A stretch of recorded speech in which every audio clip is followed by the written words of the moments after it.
experiences that we have after maybe we come to this realization. Whoa, we're feeling really good about ourselves. And you'll see this especially in people who are more spiritually orientated, where they'll experience this wicked high, and then all of a sudden they're crashing. And it's depression, and we get suicidal ideologies and things like that. I liken that time period after a realization or an integration episode that causes expansion to a cup with oil and water in it. So you have a glass and the oil floats on top of the water. Originally, maybe our cup is mostly oil because we grew up through a lot of trauma, a lot of negativity, a lot of fear mongering. Even the love and light crowd is full of fear. There's poison in the water, there's poison in the food, there's poison in the plants, there's poison in the air. Everything's poisonous to them. No wonder they got allergies. They got fear associated with absolutely everything. And that fear of everything causes their body to react negatively to everything. So we're cups mostly filled with oil. And then we start to come to realizations, maybe have an understanding presented to us that, opens up our thinking and our acceptance of things, acceptance of ourselves. It's a brand new idea, it's a new option, it's a new potential, and we get all lit up and we feel really good.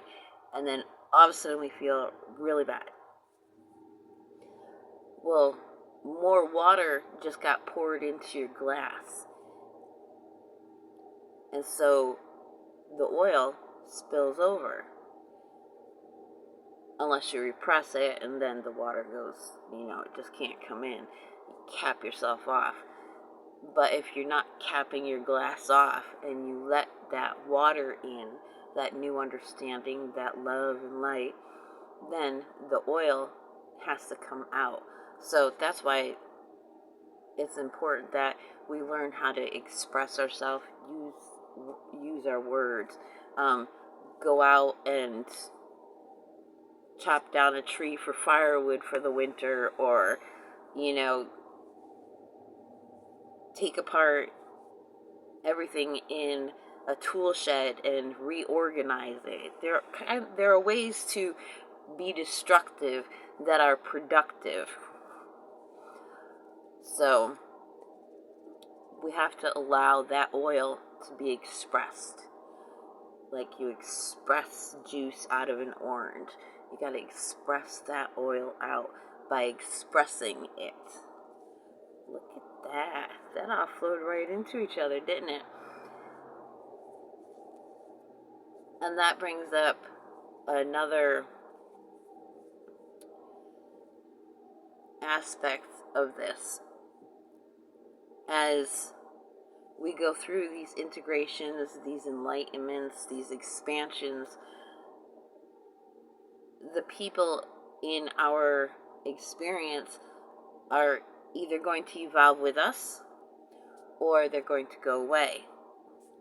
If we refuse to express that oil, people will go away who are evolving. And when I look at media, I look at movies, we all want to see an end to suffering. We all want to see an end to this system of things that just bleeds us dry and sucks the life out of us. And so all the media sees an end coming to it. You got your zombie apocalypses, your natural disasters, alien invasions, biological warfare, just all the ways that this planet can end in a very ugly way.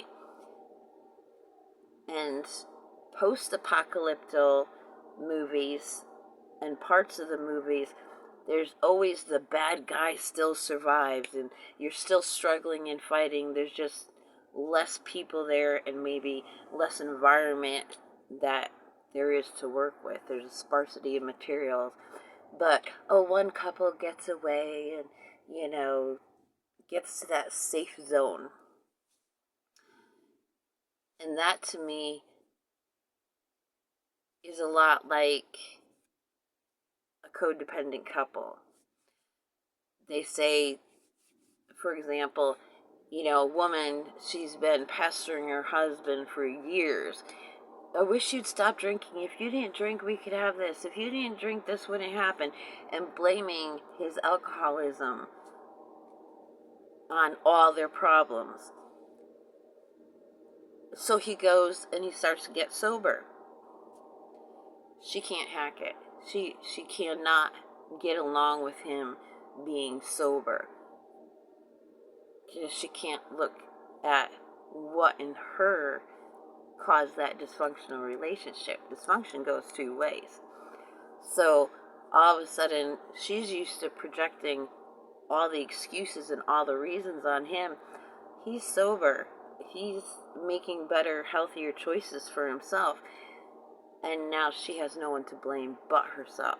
And she can't deal with that. So he goes on and he finds, typically they call it, the scenario is a younger woman who's so much nicer, so much sweeter, and they go on and they live a happy life, having the child that, the angry, resentful woman can never have, and that sort of thing. And it seems to me like the majority of the population that engages with any kind of media is like that resentful, codependent woman. Just cannot accept the potential of sobriety and well-being coming to these people that they have projected all the excuses and reasons for their inability to be happy, healthy, and have a successful, abundant life. And so we have to look, if we want to expand and be honest with ourselves, we have to look outwardly at these people that we've been blaming for all of our suffering. So can we look at the government, at the election? Obviously not this election. We've got the Trump side, which will liberate all the states, and we'll see a lot of states in that case become more like the Handmaid's Tale. And then on the other side, we've got the Democrats, which so far through Biden have used funds, circumstances that are supposed to be for American citizens, such as resources for the homeless. In Vermont, the government has contracted for, 1,000 hotel rooms, motel rooms. And that's for people who need housing, who can't afford it for themselves. So typically that's the homeless.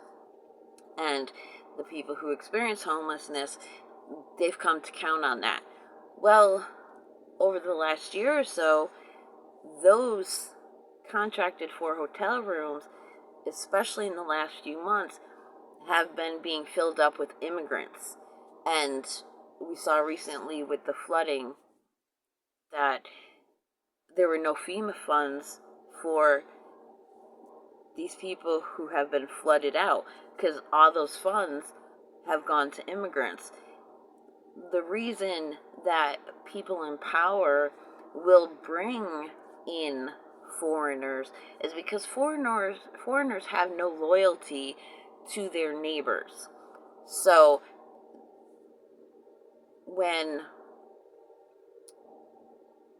I was at the hotel visiting some people that I knew there, we saw, this pretty blonde woman arrive with a new family of immigrants.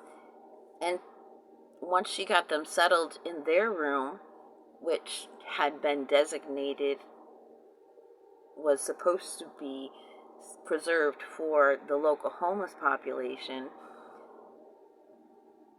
she took them and took them from room to room to introduce them to the other immigrants. So now you see them when they go about their business, they click together, they're forming their own community, and they're going to do what they need to do to preserve this wonderful life that they were not experiencing where they came from. Their bellies are full. They have a roof over their head. They're not going to jeopardize that. They know what it's like not to have those things to the extreme. And they have no attachment to their neighbors who grew up here and have lived here and had been a part of what was their community. So people in power throughout history have always done that.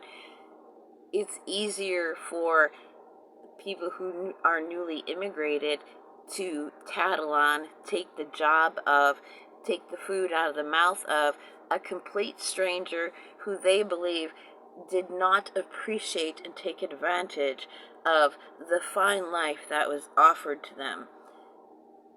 Because Americans have experienced a lot of freedom, a lot of individual and personal freedom compared to these people and where they have come from.